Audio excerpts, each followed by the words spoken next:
फिर किसी ने कहा कि कथा में जाकर क्यों बैठे? हम टीवी पर कथा सुनते तो हैं, हम मोबाइल पर कथा सुनते तो हैं। आप कहते हो कि आपके नजदीक में 100, 150, 200, 250, 300 किलोमीटर की दूरी पर भी अगर कथा हो तो उसको ग्रहण करिए।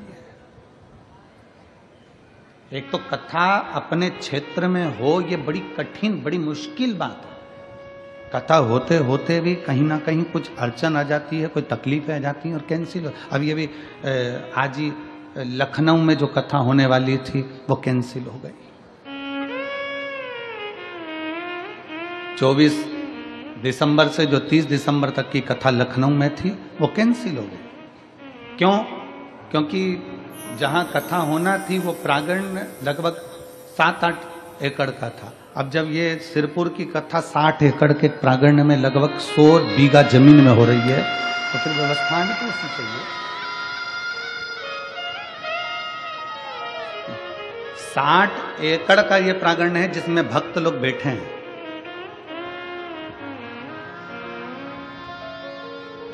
सौ बीघा जमीन के अंदर अंदर ये पूरी व्यवस्था करी गई।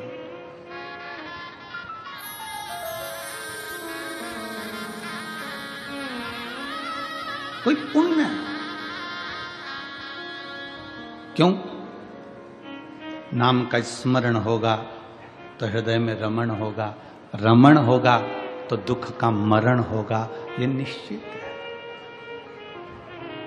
श्री शिवाय नमस्तु,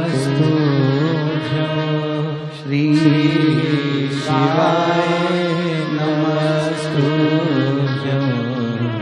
श्री शिवाय नमस्तु, श्री शिवाय नमस्तु, श्री शिवाय नमस्तु, श्री शिवाय नमस्तु, श्री शिवाय नमस्तु, श्री शिवाय नमस्तु। फिर किसी ने पूछा कि गुरुजी पंडाल में बैठ के कथा क्यों सुने? टीवी पर सुन ले हम, मोबाइल पर सुन ले हम, पंडाल में क्यों? तो याद करो 3.5 करोड़ रोम छिद्र, यह मनुष्य के शरीर में 3.5 करोड़ रोम छिद्र हैं। इस मनुष्य के शरीर में बारीक बारीक रोमों को अगर ये पूरे शरीर के एक एक रोमों को गिना जाए तो 3.5 करोड़ रोम पूरे शरीर में है। कितने हैं? जम के बोलो जरा। 3.5 करोड़ रोम छिद्र मनुष्य के शरीर में। अग्नि पुराण में एक प्रसंग मिलता है कि पूछा गया कि ये 3.5 करोड़ रोम छिद्र परमात्मा ने मानव के शरीर में क्यों दिए? तो कहा गया, अग्नि पुराण कहती है कि 3.5 करोड़ बार मनुष्य को एक दिन में भगवान का नाम लेना पड़ेगा तब तरेगा। अब मेरी जीजियों, मेरे जीजाओं, मेरी बेटियों, मेरे बेटाओं, मेरी माताओं, मेरे भाई, जितने आस्था चैनल पर सुन रहे हैं, जितने फेसबुक यूट्यूब पर सुन रहे हैं और जितने पंडाल में सुन रहे हैं, आप और हमसे भी कोई पूछेगा कि गुरुजी आपने 3.5 करोड़ बार क्या भगवान का नाम कभी लिया है? आपने लिया है 3.5 करोड़ बार एक दिन में भगवान का नाम? जम के बोलो जरा। कोई संत, साधु, सन्यासी, तपस्वी भी नहीं होगा जो एक दिन में 3.5 करोड़ बार भगवान का नाम ले। तो अग्नि पुराण में आया कि ये मनुष्य तो 3.5 करोड़ बार भगवान का नाम ले ही नहीं पाएगा, फिर इसका क्या होगा? और शास्त्र कहता है जिसने 3.5 करोड़ बार भगवान का नाम ले लिया तो उसके दुख भगवान धीरे धीरे काटना चालू कर देता है। तो फिर ये 3.5 करोड़ बार बोल ही नहीं पाएगा तो इसका दुख भी नहीं कटेगा। तो फिर अग्नि पुराण ने कहा कि एक काम हो सकता है। शंकर जी बोले पार्वती से, पार्वती 3.5 करोड़ बार कोई अकेला बैठकर नाम नहीं ले सकता, तो कथा के मंडप में जाकर बैठ जाए। जब कथा के मंडप में किसी नाम का उच्चारण होगा, सब एक साथ बोलेंगे, ताली भी बजाएंगे, वो अक्षर जब एक एक के मुंह से निकलेगा, आपस में टकराएगा, छार छार हो जाएगा, तो 3.5 करोड़ रोम छिद्र में समा जाएगा और उसका कल्याण होगा। अब लोग कहते हैं महाराज जी, लोग पंडाल में कथा सुनने के लिए आते हैं तो इनका दुख क्यों कट जाता? कैसे कट जाता? इनका दुख कटता कैसे है? उसका केवल एक कारण है कि आपके मुख से श्री शिवाय नमस्तुभ्यं, श्री शिवाय नमस्तुभ्यं, श्री शिवाय नमस्तुभ्यं, श्री शिवाय नमस्तुभ्यं, श्री शिवाय नमस्तुभ्यं, श्री शिवाय नमस्तुभ्यं। जब आप नाम का उच्चारण करते हो, आपके मुख से शब्द निकलता है, वो टकराता है। अभी इसका कोई प्रमाण है कि शब्द टकराता है? उसका प्रमाण है गीता जी का उपदेश। गीता का उपदेश कुरुक्षेत्र के मैदान में भगवान कृष्ण ने अर्जुन को गीता सुनाई। बोलो, सुनाई कि नहीं सुनाई? अर्जुन को जो कुरुक्षेत्र के मैदान में गीता सुनाई, वो गीता का ज्ञान जो भगवान कृष्ण ने अर्जुन को दिया, अर्जुन को बोले भगवान कृष्ण गीता, उस गीता का उपदेश जब भगवान कृष्ण ने दिया, तो वो गीता बोलने पर भगवान के मुख से जो शब्द निकले, वो शब्द आज भी कुरुक्षेत्र की भूमि पर घूम रहे हैं। इसलिए वहाँ पर बड़े बड़े रिसर्च सेंटर लगाए गए कि भगवान ने जो ध्वनि में बोला था, वो ध्वनि पकड़ना है और उन अक्षरों को पकड़ना है। उसी अक्षरों को पकड़कर हमारे वेद और शास्त्र ये गीता का ज्ञान देते।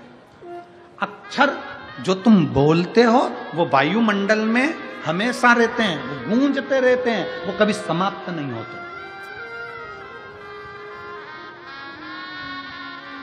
हमारे द्वारा आपके द्वारा बोले गए अक्षर, हमारे द्वारा आपके द्वारा बोले गए शब्द कभी समाप्त नहीं होते, वो घूम के हमारे पास आते हैं। आप किसी को बंद कमरे में एक ताला लगाओ, 1 कमरा बंद करो, 2 कमरा बंद करो, 3 कमरा बंद करो, 4 कमरे बंद करके अकेले कमरे के अंदर आप किसी की निंदा कर कर देखो, जिसकी निंदा करिए उस तक वो बात पहुंच ही जाती है। अब लोग कहेंगे हमने तो अकेले में की थी, ये बात उसके तक पहुंच कैसे गई? क्योंकि हमारे शरीर की वाइब्रेशन, हमारे शरीर की तरंगे हमारी बात को ले जाकर वहां तक छोड़ देती है जिसके लिए हमने कहा है।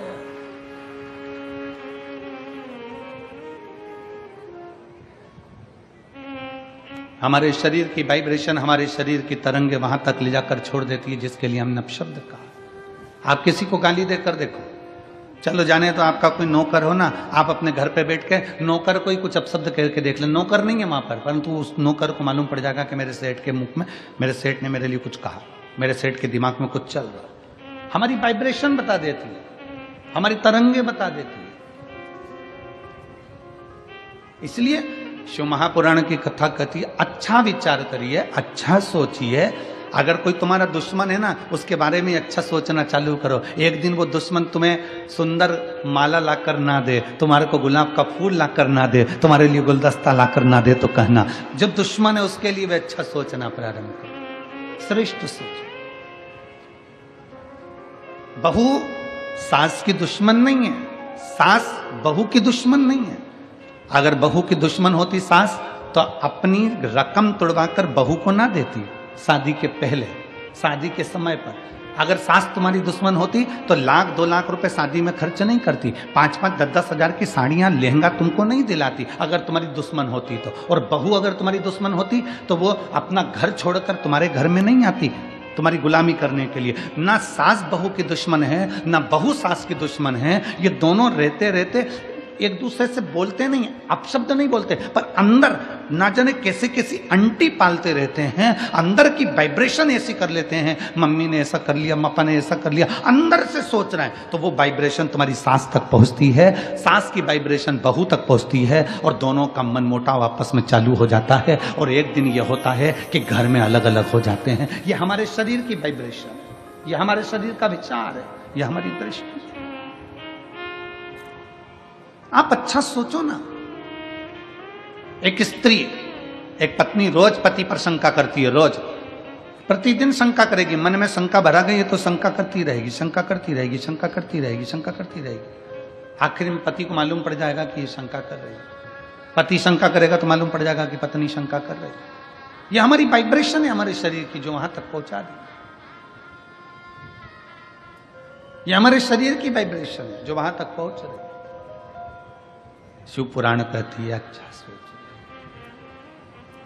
जब हम भगवान का नाम जाप करते हैं तो वो मंत्र टूटता है जब आपस में टकरा कर। तो जितने शिव भक्त यहाँ बैठकर कथा कर तत्व ग्रहण कर रहे हैं, लाखों शिव भक्त भगवान शंकर की कथा सुन रहे हैं, कोई टीवी के माध्यम से, कोई मोबाइल के माध्यम से कथा सुन रहा है, और जब वो भी मंत्र का जाप करता है तो उसकी वाइब्रेशन उस तक पहुंचती है और उन सब का कल्याण हो जाता है, जो चाहे टीवी पे सुने चाहे मोबाइल पर सुने। श्री शिवाय नमस्तुभ्यं श्री